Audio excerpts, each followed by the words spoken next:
Voilà, merci.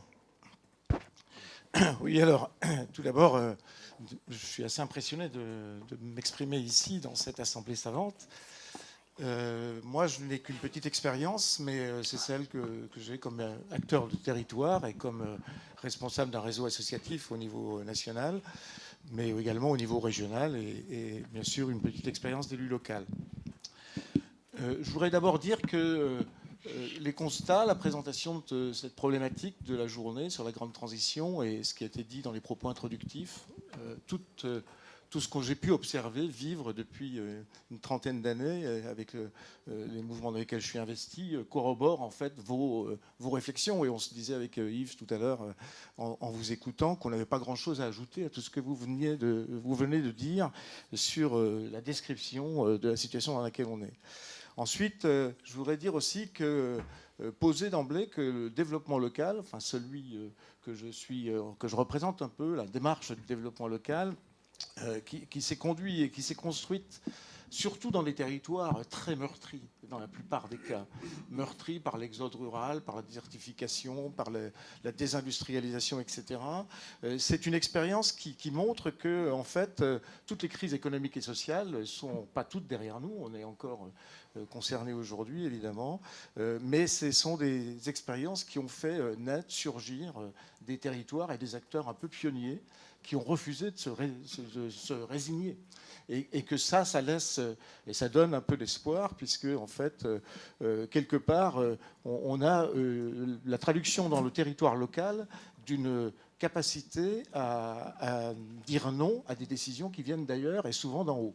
Et c'est quelque chose qu'il faut poser peut-être d'emblée, surtout quand on nous dit qu'on n'a plus que 10 ans devant nous pour trouver des solutions.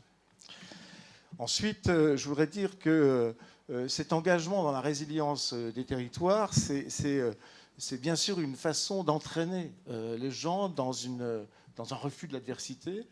C'est aussi une façon de travailler, de renoncer aussi à une approche plus individualiste pour reconstruire des approches plus collectives. Et ce n'est pas forcément dans l'air du temps, mais c'est quand même un peu l'expérience qu'on a. Tous les territoires qu'on peut cités ou ciblés comme étant pionniers dans le domaine de la transition aujourd'hui sont des territoires qui ont su retrouver des démarches plus collectives. Et en même temps, on n'a pas non plus continué à croire qu'il y aura un grand soir de l'action collective. Je pense qu'il y a longtemps qu'on n'y croit plus. Et donc, il faut qu'on soit aussi conscient que le grand rêve, ce n'est pas forcément celui auquel on a pu croire au début du XXe siècle. Mais bon, pour nous aussi, le développement local, c'est accepter de se dire qu'en fait, il faut s'attaquer au modèle de développement. On nous a d'ailleurs souvent reproché de dire vous utilisez le terme développement, mais en fait, vous ne remettez pas en cause le développement. Eh bien, si. Je crois que quand on est dans une période, et vous l'avez décrit tout à l'heure, en fait, où on a continué à laisser penser qu'il y aurait une pensée unique du développement et qu'il n'y avait qu'une seule issue, en gros, dans le Big is Beautiful. C'est vrai du capitalisme, c'est vrai des organisations, c'est vrai des territoires. Et en fait, c'est ce qui fait que le fossé s'est creusé entre les citoyens et les décideurs. Et qu'aujourd'hui, on est dans une situation qui ressemble quand même fort à une impasse. Donc, clairement, notre expérience nous dit qu'il faut oser remettre en cause le modèle de développement et il nous faut peut-être continuer, ou enfin contribuer à le construire en imaginant qu'il n'est pas forcément le même partout. Et donc, il y a sans doute possibilité d'approcher les choses différemment, d'une manière différenciée, suivant les territoires dans lesquels on est. Et je réfléchis à l'échelle nationale, mais aussi, bien sûr, à l'échelle internationale. Ce qui est clair, c'est qu'on voit bien qu'on a touché, je dirais, le mur du modèle dans lequel on est. On va dans le mur si on continue. C'est clair que les pauvretés n'ont pas cessé d'augmenter, les écarts de se creuser et la richesse de s'accumuler dans la poche de quelques-uns. Moins de 10% de cette planète possède plus de 90% des richesses. Donc c'est ça le modèle dans lequel on est et c'est ça qu'on a voulu nous faire croire comme étant le modèle du progrès social, technologique et politique. C'est pas possible d'accepter cela. C'est pas possible quand on est effectivement dans des territoires éloigné, quand comme je l'ai vu ce matin encore, quand on meurt en Inde des effets du réchauffement climatique, etc. Ce n'est pas acceptable. Donc on est dans une situation où effectivement aujourd'hui on a besoin de trouver des solutions nouvelles. Et je pense que ce qui est très nouveau, vous l'avez dit aussi, c'est le fait qu'aujourd'hui on a un accès à la connaissance, et que tout le monde a accès à la connaissance, plus ou moins. Il faut quand même dire que c'est loin d'être égalitaire, l'accès à la connaissance grâce au numérique, mais de fait, quand même, aujourd'hui, personne ne peut être tout à fait dans l'ignorance, et pour autant, la toile, si elle nous donne la possibilité de développer la connaissance, ne fait pas le bonheur de tout le monde. Donc, on sent bien que le concept de transition, il s'installe peu à peu, parce qu'on est arrivé à cette fin d'un système, que le chômage, les famines, les guerres, les migrations, d'ailleurs on l'a réévoqué tout à l'heure, on voit bien que la grande transition, c'est les grands déplacements, ça ne date pas d'hier. Tout ça, c'est des menaces, c'est une peur de l'autre, c'est le repli sur soi que ça peut provoquer, et en fait, ça ne fait plus rêver, hein, parce que ça crée des fractures de plus en plus importantes. Donc, entrer dans la transition pour les territoires, c'est se positionner d'une manière plus collective, dans une autre approche, pour espérer sortir d'une certaine forme d'impasse. La difficulté, c'est qu'on a abordé les transitions d'abord par l'aspect énergétique. Et ça a sans doute provoqué un certain nombre de choses, notamment la crise des Gilets jaunes est intéressante à regarder, mais ça a eu aussi cet effet de penser qu'il suffisait de toucher à quelques aspects de la production pour régler les problèmes. Or, quand on dit la grande transition, on devrait dire les grandes transitions. Parce qu'il s'agit bien d'un bouleversement global, d'une approche globale du monde, d'une approche globale du territoire, d'une approche globale du local dans le mondial.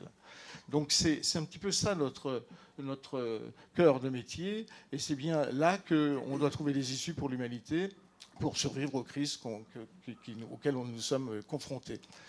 Je crains un peu que la transition énergétique mise en avant n'ait pas fait rêver. Hein, et que quelque part, je dirais, l'approche par la contrainte ne donne pas une vision de l'avenir extrêmement positive. Et c'est là où on a un vrai souci. C'est comment on peut entraîner le collectif dans une démarche qui apparaît d'abord contraignante. Donc il faut réussir à inverser un petit peu les choses, parce que, non seulement parce qu'on n'a pas le choix, mais parce qu'il y a urgence, évidemment.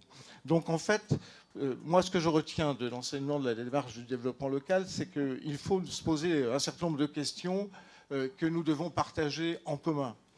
D'abord, c'est quelles valeurs on défend, hein. Est-ce qu'il ne faut pas qu'on retrouve un socle de valeurs communes, et lesquelles? Ce n'est pas forcément facile, hein. Je dois dire que je n'apporte pas ici toutes les réponses, évidemment, quand je pose ces questions. C'est quelle relation on souhaite dans ce monde, comment on est des êtres sociaux, on parle d'individualisme, mais nous restons fondamentalement des êtres sociaux. Donc quel type de relation on souhaite, comment on peut valoriser mieux dans la démarche d'engagement de la transition les ressources que sont chacun d'entre nous, comment on peut valoriser l'inventivité, la créativité des habitants, des acteurs, des citoyens, et pas penser... Ah, pardon. Oui, excusez-moi. Oui. Alors, je vais essayer de conclure, effectivement. Je ne vais pas être trop long, excusez-moi. Mais moi, ce qui me semble important, c'est de dire d'abord que pour s'engager dans les transitions, il faut remettre en cause, en fait, le modèle du PIB. C'est clair qu'aujourd'hui, il faut qu'on puisse retravailler sur ce qui fait la vraie richesse de nos sociétés.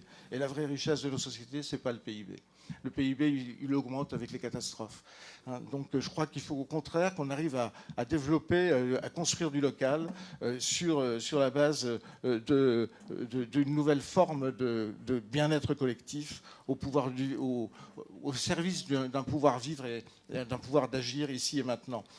Globalement, le changement de modèle, il ne se fera pas en additionnant les projets de chacun, ni les projets de chacun des petits territoires de la planète. Il faut donc construire sur de nouveaux modèles de gouvernance. Il faut qu'on essaye de faire en sorte qu'à nos différentes échelles, on articule un peu les solutions pour développer en fait du désir de vivre ensemble et du désir de faire mieux ensemble. Et donc ça veut dire construire du projet, ça veut dire construire des projets de territoire, ça veut dire associer à la co-construction de ces projets l'ensemble des acteurs des territoires, les acteurs économiques, les acteurs, les élus, ceux qui sont dans les associations, mais aussi tous nos concitoyens. Et c'est ça la démarche de fond. Voilà. Merci beaucoup pour ces propos vigoureux. Merci beaucoup. C'est une très bonne entrée en matière. J'ajouterais juste un mot. En gros, c'est comment on rompt avec la compétition qu'on a organisée dans ce monde pour passer à la coopération. Voilà